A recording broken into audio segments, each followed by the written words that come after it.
నమస్తే. బతుకే ఓ కళకు స్వాగతం. మనం బతుకుతున్నామంటే మన చుట్టూ ఉన్న ప్రకృతి వల్లనే మనం బ్రతుకుతూ ఉన్నాం.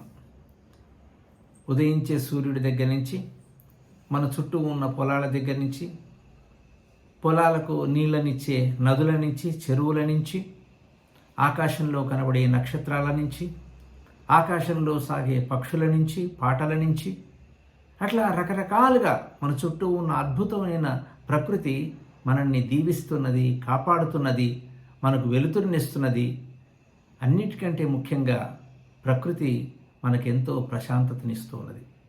అట్లాంటి ప్రకృతి వైపు మనం చూస్తున్నామా? ఒక్కరోజైనా కొంత సమయాన్ని ప్రకృతిని దర్శించడానికి, ప్రకృతిని వినడానికి మనం సిద్ధపడుతున్నామా?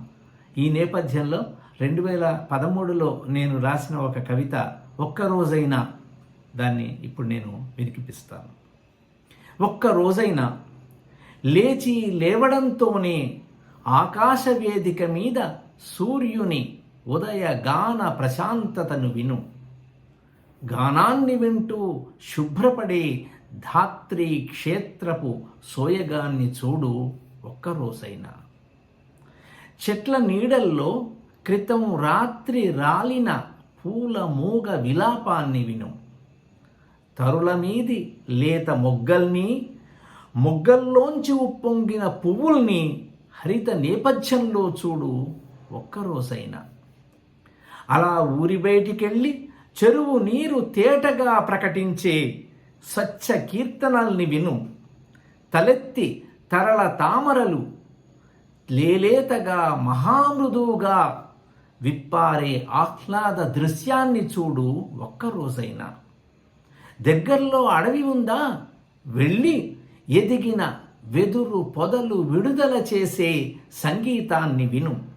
చిక్కని కికారణ్యపు ధన్యపు సకల వర్ణావరణంలో బతుకు విస్తీర్ణ వైవిధ్యాన్ని చూడు ఒక్కరోజైనా. కనపడక ఎక్కడో ఉండి పాడుతున్న పక్షి హృదయాన్ని విను. కనపడక ఎక్కడో ఉండి పాడుతున్న పక్షి హృదయాన్ని విను. పక్షులు గుంపులు గుంపులుగా ఆకాశంలో కళాత్మక విన్యాసాలతో సాగే సొగసైన యాత్రను చూడు ఒక్కరోజైనా. రాత్రివేళ నింగి దేహం మీద వేల లక్షల నక్షత్రాల వెలుతురు జావళీల్ని విను. వేల లక్షల నక్షత్రాల వెలుతురు జావళీల్ని విను. నలుపు అందాల వింతైన అనంత కాంతిని కనులారా చూడు ఒక్కరోజైనా. పడుకునే ముందు సూర్యుడికో, చంద్రుడికో, నక్షత్రానికో, మొక్కకో, చెరువుకో, ఒక్క పువ్వుకో నమస్కరించు కృతజ్ఞతగా. ధనమే సమస్తమవుతున్న రసహీన జీవనంలో, ధనమే సమస్తమవుతున్న రసహీన జీవనంలో ఒక్కరోజైనా ధనంతో వెలగట్టలేని వాటిని ఉప్పొంగే హృదయంతో చూడు, విను, చెదరని ధ్యాసతో ఒక్కరోజైనా.